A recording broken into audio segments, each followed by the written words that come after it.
नमस्कार सभी को, मैं Navneet Gautam classes of physics में आप सभी का स्वागत करता हूं।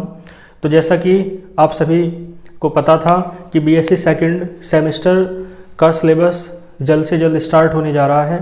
तो आइए आज से विधिवत बीएससी सेकंड सेमेस्टर का सिलेबस हम स्टार्ट कर देते हैं। और मैंने इससे पहले आपके लिए सिलेबस की वीडियो बना दी थी बीएससी सेकंड सेमेस्टर फिजिक्स के लिए, ठीक है। तो इसी वीडियो के डिस्क्रिप्शन बॉक्स में मैं लिंक दे दूंगा उस वीडियो का भी। यदि आपने वो वीडियो नहीं देखी है तो पहले आप उस वीडियो को देखें और अपने बीएससी सेकंड सेमेस्टर के सिलेबस को अच्छे से समझ लें, ठीक है। उसके बाद आइए स्टार्ट करते हैं। तो जैसा कि आप देख सकते हैं बीएससी सेकंड सेमेस्टर के लिए हम पढ़ेंगे और उसमें पेपर का नाम क्या है, जैसा कि मैं सिलेबस की वीडियो में बता चुका हूँ। पेपर का नाम है thermal physics and semiconductor devices. Clear है। देखो थर्मल फिजिक्स क्या है, ये पहला पार्ट है, पार्ट ए, ठीक है। और पार्ट ए में यदि इसका विस्तार से नाम बताएं तो इसका नाम है thermodynamics and kinetic theory. Clear है। और पार्ट बी के अंतर्गत रखा गया है सेमीकंडक्टर डिवाइसेस। क्लियर है। सेमीकंडक्टर डिवाइसेस में आपको सेमीकंडक्टर डिवाइसेस पढ़नी पड़ेंगी, यानी एक तरीके से इलेक्ट्रॉनिक्स है। सिलेबस में मैं अच्छे से डिस्कस कर चुका हूँ।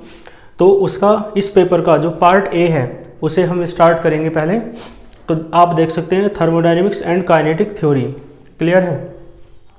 थर्मोडायनेमिक्स क्या होता है? थर्मोडायनेमिक्स क्या होता है, इसे हिंदी में कहते हैं ऊष्मागतिकी, ठीक है। तो थर्मोडायनेमिक्स या ऊष्मागतिकी फिजिक्स की वो ब्रांच है जिसमें आप स्टडी करते हैं about the motion of heat, ठीक है। देखो अभी लिखाऊंगा मैं इसकी डेफिनेशन, और आगे लिखा है kinetic theory. Kinetic theory of gases होता है गैसों का अणुगति सिद्धांत। तो आपको पता है गैसें अणुओं से मिलकर बनी होती है, मॉलिक्यूल से। तो उसमें किस तरीके से मोशन होती है, क्या होता है, वो आप काइनेटिक थ्योरी के अंतर्गत पढ़ेंगे। और मैंने बताया था प्रत्येक पार्ट में 4-4 यूनिट हैं। तो पहले पार्ट में भी 4 यूनिट हैं इसी प्रकार। तो उसमें से फर्स्ट यूनिट हमें स्टार्ट करनी है जिसका नाम क्या है, और चारों यूनिट कौन कौन सी हैं, पार्ट ए की, पार्ट बी की, वो सभी मैं आपको सिलेबस वाली वीडियो में बता चुका हूँ, ठीक है। तो यूनिट फर्स्ट का नाम है आपका पार्ट ए की zeroth and first law of thermodynamics. Hindi में कहेंगे इसे ऊष्मागतिकी का शून्यवां तथा प्रथम नियम। क्लियर है। अब देखो पहले समझ लेते हैं, एक वर्ड बार बार आ रहा है थर्मोडायनेमिक्स, थर्मोडायनेमिक्स, ठीक है। तो इसमें पहली हेडिंग आप डालो थर्मोडायनेमिक्स क्या होता है, ठीक है। आज की क्लास बिल्कुल बेसिक रखेंगे थर्मोडायनेमिक्स, और इसे हिंदी में कहते हैं ऊष्मागतिकी, ठीक है जी, ऊष्मागतिकी कहते हैं। क्लियर है। तो थर्मोडायनेमिक्स हम पढ़ रहे हैं, थर्मोडायनेमिक्स यानी ऊष्मागतिकी। तो मैंने बता दिया है विज्ञान की वह भौतिक विज्ञान की वह शाखा। भाई आपको पता है विज्ञान बहुत तरीके का है, साइंस। तो इसी प्रकार फिजिक्स भी तो बहुत तरीके का है, भौतिक विज्ञान। तो उसमें से एक ब्रांच है थर्मोडायनेमिक्स यानी कि ऊष्मागतिकी। और मैंने बताया भौतिक विज्ञान की वह शाखा जिसके अंतर्गत आप किसका अध्ययन करते हैं, ऊष्मा की। देखो नाम से क्लियर हो रहा है, ऊष्मागतिकी, ऊष्मा की गति का अध्ययन करते हैं, ठीक है। तो क्या कहलाती है, ऊष्मागतिकी कहलाती है, ठीक है। तो लिख देते हैं द ब्रांच ऑफ, किसकी ब्रांच है the branch of physics, physics की ब्रांच है। The branch of physics in which, जिसमें, ठीक है, क्या करते हैं आप अध्ययन करते हैं। In which we study, in which we study, बोलो किसके बारे में, मैंने बताया आपको मोशन के बारे में, हीट की है ना। तो in which we study about the motion, ठीक है। मोशन मानी गति, मोशन ऑफ हीट। क्लियर है। कोमला लिख देना, इज नोन एज थर्मोडायनेमिक्स। और देखो थर्मोडायनेमिक्स में 2 वर्ड हैं, एक तो है थर्म। तो थर्म का मीन्स होता है हीट, ठीक है। इसका हिंदी में है ऊष्मा, थर्म है ना। थर्म माने हीट, थर्म माने हीट है और हीट यानी ऊष्मा है, ठीक है। और दूसरा वर्ड है डायनेमिक्स। तो ये वर्ड तो आप परिचित होंगे। डायनेमिक्स यानी गति की, ठीक है। यानी गति की क्या होता है भाई, ऐसी शाखा जिसमें गति के बारे में अध्ययन किया जाता है, गति की कहलाती है ना। और ऐसी शाखा जिसमें स्थिर अवस्था के बारे में, रेस्ट पोजीशन के बारे में स्टडी की जाती है, उसे स्टैटिक्स कहते हैं, यानी स्थैतिकी। ये चीज़ें तो आपको पता होंगी। स्टैटिक्स क्या होता है, ठीक है, स्थैतिकी, जिसमें स्थिर अवस्था यानी रेस्ट पोजीशन का अध्ययन किया जाता है। और गति की क्या होता है, यानी डायनेमिक्स, जिसमें मोशन का, गति का अध्ययन किया जाता है। तो यहाँ पे एक वर्ड लिखा है डायनेमिक्स। तो डायनेमिक्स क्या होता है, डायनेमिक्स का मतलब है स्टडी ऑफ मोशन। क्या है, स्टडी ऑफ मोशन। क्लियर है जी। तो डायनेमिक्स का अर्थ क्या है, स्टडी ऑफ मोशन, और थर्म का मीन्स हीट है। तो इसका मतलब है स्टडी ऑफ मोशन, और मोशन कौन सी है, किसकी है, हीट की। तो यानी हीट की जो मोशन है, यानी उसमें की जो गति है, उसका अध्ययन, उसकी स्टडी आप फिजिक्स की जिस ब्रांच में करते हैं उसे कहते हैं थर्मोडायनेमिक्स। क्लियर है। तो थर्म और डायनेमिक्स दो वर्ड से मिलकर बना है थर्मोडायनेमिक्स। ठीक है, क्लियर है ना। चलो, तो ये थर्मोडायनेमिक्स की डेफिनेशन आपको क्लियर होगी। तो थर्मोडायनेमिक्स क्या होता है मैंने इसमें बताया, क्योंकि ये क्या था, बार बार एक वर्ड आ रहा था इसमें, थर्मोडायनेमिक्स। ठीक है जी, बार बार एक वर्ड आ रहा था ना थर्मोडायनेमिक्स, तो इसलिए मैंने इसे करा दिया है। कोई दिक्कत इसमें आपको नहीं होगी। स्क्रीनशॉट ले लो इसका, है ना, कर लेना। ठीक है, मैं रफ कर देता हूँ। थर्मोडायनेमिक्स हम पढ़ चुके। इसके बाद देखो किस पे चलें, काइनेटिक थ्योरी क्या होती है, तो मैंने बता दिया, गैसों का अनुगति सिद्धांत है काइनेटिक थ्योरी ऑफ गैसेस, यानी अनुगति सिद्धांत है काइनेटिक थ्योरी का अर्थ। तो अनुगति सिद्धांत क्या होता है वो पढ़ेंगे बाद की यूनिट्स में, है ना। ठीक है जी, इसे पढ़ लेंगे थर्ड यूनिट में है अनुगति सिद्धांत या काइनेटिक थ्योरी। ठीक है, तो अब यूनिट का नाम क्या है, zeroth and first law of thermodynamics, ऊष्मागतिकी का शून्य तथा प्रथम व, मतलब शून्य व तथा प्रथम नियम। ठीक है जी, कोई दिक्कत आपको हो तो बताना कमेंट बॉक्स में। ठीक है, किस तरीके से लेके चलना है, कैसे कैसे क्या करना है। ठीक है, चलो, बाकी अधिक से अधिक वीडियो को शेयर करो, है ना, बस इतना आपका सहयोग अपेक्षित है, बहुत ज़्यादा, है ना। ठीक है, तो पहला टॉपिक डालो, बिल्कुल बेसिक पढ़ेंगे आज। जैसे कि पहले एक भाई बात कर रहे हैं थर्मोडायनेमिक्स के बारे में, तो हीट के बारे में बात करेंगे, टेम्परेचर के बारे में बात करेंगे। तो एक हेडिंग डालो, टेम्परेचर। ठीक है जी, टेम्परेचर क्या होता है भाई, ये कोई बताने की बात है, सबको पता है। टेम्परेचर यानी ताप। ठीक है, इसकी तो हिंदी में ना पता था तो भी सबको पता था। टेम्परेचर यानी ताप। तो देखो, किसी वस्तु को स्पर्श करो, टच कराओ, है ना, तो आप देखोगे कोई वस्तु ज़्यादा गर्म है ना, और कोई वस्तु कम गर्म है। ये तो गर्मी की बात हुई, है ना, गर्मपन की बात हुई, यानी किसकी बात हुई, हॉटनेस की बात हुई। ठीक है जी, और आप किसी वस्तु को स्पर्श करें, टच करें, तो आप देखेंगे वस्तु ठंडी है ना, दूसरी वस्तु को देख रहे हैं और ठंडी है, या कम ज़्यादा हो सकता है। तो एक बात तो हुई हॉटनेस की, तो दूसरी बात किसकी हुई, उत्तर दो, कोल्डनेस की या कोल्डनेस की। इसे कहते हैं, क्या बोलेंगे हिंदी में, देख लो इनकी हिंदी क्या क्या होगी, है ना, गर्मपन और ठंडापन, इस तरीके से कह सकते हो। ठीक है, क्लियर है। तो इसका मतलब है हॉटनेस, है ना, कितनी है, कोल्डनेस कितनी है किसी भी वस्तु में, उसकी जो माप है, उसकी जो मेजर है, मेजर माप, उसे ही आप क्या कहते हैं, टेम्परेचर कहते हैं। क्लियर है। तो टेम्परेचर क्या है मैं लिख देता हूं, टेम्परेचर। भाई टेम्परेचर से तो पता चलता है कोई वस्तु कोल्ड है तो उसका टेम्परेचर क्या होगा, कम होगा बहुत। ठीक है, क्लियर है, टेम्परेचर कम होगा बहुत। कोई वस्तु यदि कैसी है, बोलो, आप तो बोल नहीं सकते। कोई वस्तु यदि ठंडी है तो उसका टेम्परेचर क्या होगा, बहुत कम होगा। और कोई वस्तु यदि गर्म है तो उसका टेम्परेचर अधिक होगा। ठीक है, तो इसका मतलब है टेम्परेचर लिंक है, कनेक्टेड है, किससे, किससे संबंधित है टेम्परेचर, टेम्परेचर संबंधित है, बताएं किससे, हॉटनेस से और कोल्डनेस से। ठीक है, बात समझ में आ रही है। तो कोई वस्तु कितनी गर्म है, कितनी ठंडी है, इस बात को मेजर करता है टेम्परेचर। ठीक है जी, तो लिख लो इसमें, टेम्परेचर इज द, है ना, डिग्री या मेजर यानी इसका मतलब माप।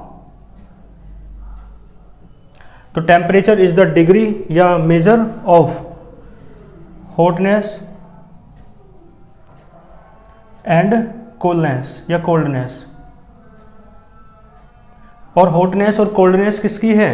किसी बॉडी की है, किसी वस्तु की, ऑफ एनी बॉडी। ठीक है जी, बस full stop. Is known as की सेंस तो तब आती है यदि ऐसे लिखते the degree the measure of hotness, है ना। तो शुरुआत में कह दिया टेम्परेचर क्या है ना। तो टेम्परेचर इज द डिग्री या major of hotness and coolness. ठीक है, एंड की जगह और लिखो तो ज़्यादा अच्छा रहेगा, क्योंकि कोई वस्तु या तो हॉट हो सकती है या कोल्ड हो सकती है, दोनों में से एक ही तो हो सकती है। एक साथ ऐसा थोड़ी ना हो सकता है कि कोई वस्तु, कोई बॉडी हॉट भी है और कोल्ड भी है, ऐसा थोड़ी ना हो सकता है। ठीक है तो ऐसा नहीं हो सकता। क्लियर है? तो इसका मतलब क्या हुआ? या तो हॉटनेस की मेजरमेंट है टेम्परेचर, या कोल्डनेस की मेजरमेंट है टेम्परेचर। क्लियर है? यानी गर्मपन का एहसास है या ठंडेपन का एहसास है। ठीक है, तो किसी वस्तु के गर्मपन या ठंडेपन की माप को ताप कहते हैं, यदि हिंदी में लिखना चाहो तो। ठीक है, तो टेम्परेचर क्या है मैंने समझा दिया, और इसमें कोई समझाने की बात है भी नहीं, बिल्कुल बेसिक सी बात है, आप बहुत अच्छे से, मुझसे ज़्यादा अच्छे से समझते हो। ठीक है, तो टेम्परेचर के बाद चलो हेडिंग डालो नेक्स्ट।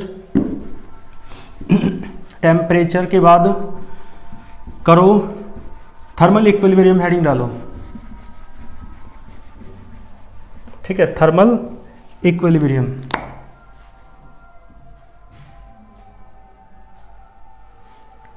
ठीक है, थर्मल इक्विलिब्रियम हिंदी में क्या कहेंगे इसे? थर्मल का अर्थ मैंने बताया आपको। ठीक है, ऊष्मा से संबंधित है।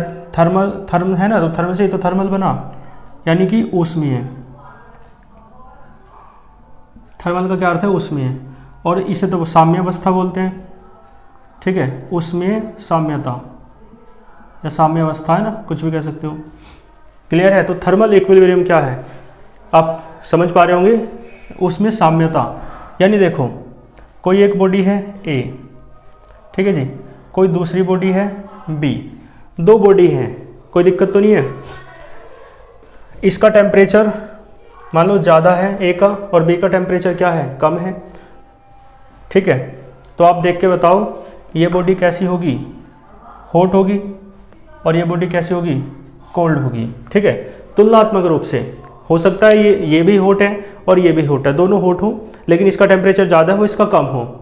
लेकिन तुलनात्मक रूप से यदि इनकी तुलना करें कंपैरेटिवली, तो जिसका टेम्परेचर कम है वो तो कोल्ड कहलाएगी ना, और जिसका टेम्परेचर ज़्यादा है वो हॉट कहलाएगी। ठीक है, तो मेन बात हमने मान के चले कि ए बॉडी है जिसका टेम्परेचर क्या था? ज़्यादा था, तो वो हॉट हो जाएगी with respect to body B, और बी का टेम्परेचर कम है तो बॉडी बी इज, है ना, cool with respect to body A. ठीक है, तो इसका मतलब है ए का टेम्परेचर ज़्यादा है और बी का टेम्परेचर क्या है? कम है। लेकिन आप इन्हें यदि कांटेक्ट में रखो थोड़ी देर, तो देखो क्या होगा। कांटेक्ट में रखो भैया, है ना, अभी थोड़ा दूर है। देखो बॉडी ए और बॉडी बी कांटेक्ट में रखोगे तो आपको पता है, सबको पता है ना, अधिक टेम्परेचर कम की ओर चलता है, और कब तक चलता है? जब तक कि दोनों बराबर ना हो जाएं। ठीक है, तो टेम्परेचर ए का ज़्यादा है तो ए से टेम्परेचर बी की ओर जाएगा। ठीक है जी, ए से टेम्परेचर कहाँ जाएगा? बी की ओर, और थोड़ी देर बाद दोनों का टेम्परेचर क्या हो जाएगा? सेम हो जाएगा। क्लियर है? तो दोनों का टेम्परेचर सेम हो जाएगा, इसका मतलब है बॉडी ए का टेम्परेचर भी उतना ही है जितना कि बॉडी बी का है। क्लियर है? तो तब कहलाएगी, देखो टेम्परेचर बॉडी ए का किसके बराबर हो गया? बी के, दोनों का बराबर है। तो यदि टेम्परेचर है ना ऑफ बॉडी ए बराबर है टेम्परेचर ऑफ बॉडी बी, तो इसका मतलब है कि जो बॉडी ए है ना वो बी के साथ, बॉडी बी के साथ किस में है? थर्मल इक्विलिब्रियम में है, उसमें साम्यता में है। ठीक है, क्लियर है? यानी इक्विलिब्रियम का अर्थ क्या है? जब कोई भी दो बॉडी जब इक्विलिब्रियम में होंगी, थर्मल इक्विलिब्रियम में तब होंगी जब दोनों बॉडी का टेम्परेचर कैसा हो जाए? सेम हो जाए। ठीक है, तो बॉडी ए बॉडी बी के साथ, है ना, और बॉडी बी बॉडी ए के साथ किस में है, थर्मल इक्विलिब्रियम में है, ठीक है, उष्मीय साम्यता में है, ठीक है, या साम्यावस्था में है। क्लियर है। तो दोनों का टेम्परेचर सेम है, तो बॉडी ए बॉडी बी के साथ, बॉडी बी बॉडी ए के साथ किस में है, ठीक है, समझ रहे हो ना, किस में है, थर्मल इक्विलिब्रियम में है। तो थर्मल इक्विलिब्रियम क्या है मैंने आपको समझा दिया है, बाकी मैं इसे अपने तरीके से लिख दूंगा, ठीक है जी। थर्मल इक्विलिब्रियम हो गया ये, कोई दिक्कत इसमें आपको नहीं होगी। और बाकी पीडीएफ नोट्स आपको टेलीग्राम चैनल पे मिलेंगे, तो टेलीग्राम चैनल का वीडियो के डिस्क्रिप्शन बॉक्स में लिंक दिया हुआ है, मतलब दे देंगे, तो उसे आप उससे है ना, उस पर क्लिक करके आप टेलीग्राम चैनल पर ज्वाइन हो सकते हो, ठीक है। तो वहाँ पर आपको वीडियोस का लिंक मिलता रहेगा और टेलीग्राम चैनल पर नोट्स मिलते रहेंगे आपको, ठीक है। चलो तो बात समझ में आई, थर्मल इक्विलिब्रियम क्या है, तो ये मैंने समझा दिया आपको, इसमें कोई बड़ी बात नहीं है। जब भी किन्हीं दो बॉडी का टेम्परेचर सेम होगा तो इसका मतलब है वे दोनों बॉडी एक दूसरे के लिए साम्यावस्था में यानी थर्मल इक्विलिब्रियम में होंगी, ठीक है। और इसका उल्टा भी है, यदि दो बॉडी किस में है, थर्मल इक्विलिब्रियम में है, तो उनका टेम्परेचर सेम होगा ही होगा, ठीक है, ये बात भी आपको याद रखनी है, उनका टेम्परेचर सेम होगा ही होगा जब दो बॉडी किस में है, थर्मल इक्विलिब्रियम में है। दोबारा सुनो एक बात, मैंने कहा दो बॉडी का टेम्परेचर सेम है तो इसका मतलब है दोनों एक दूसरे के लिए थर्मल इक्विलिब्रियम में होंगी, ठीक है, एक बात कही। अब इस बात को पलट के भी कहेंगे कि यदि दो बॉडी थर्मल इक्विलिब्रियम में है तो उनका टेम्परेचर सेम होगा ही होगा, ये बात भी आपको है ना दोनों तरफ से याद रखनी है, समझ रहे हो, रिवर्सिबल, ठीक है जी। तो थर्मल इक्विलिब्रियम मैंने समझा दिया, इसी के लगे हाथ एक कॉन्सेप्ट और समझ लेते हैं इसी उदाहरण से। तो थर्मल इक्विलिब्रियम हुआ, इसके बाद हीट समझ लेते हैं, हीट क्या होती है।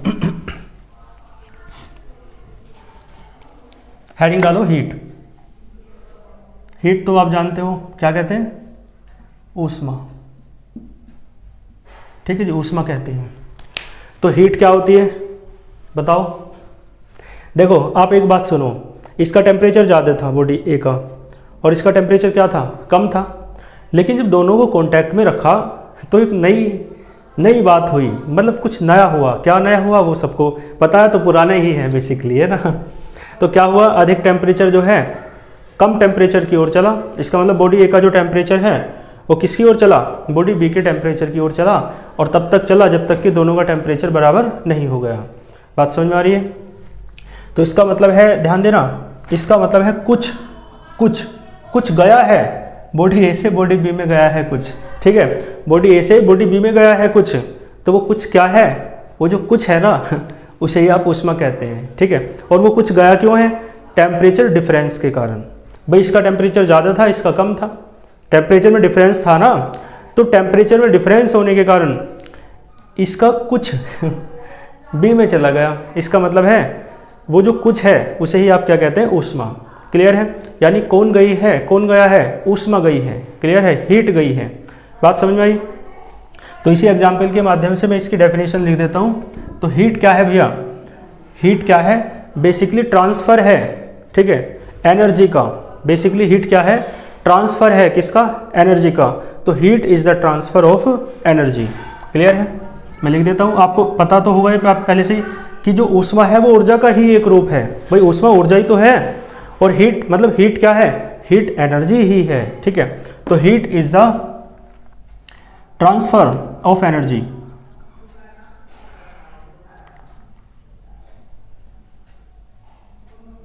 Heat is the transfer of energy. Transfer है यानी स्थानांतरण, स्थान परिवर्तन, किसका, एनर्जी का, वो क्या है, हीट, है ना।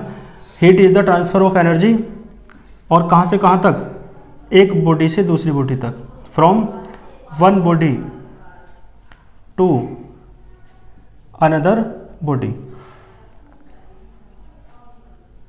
ठीक है जी।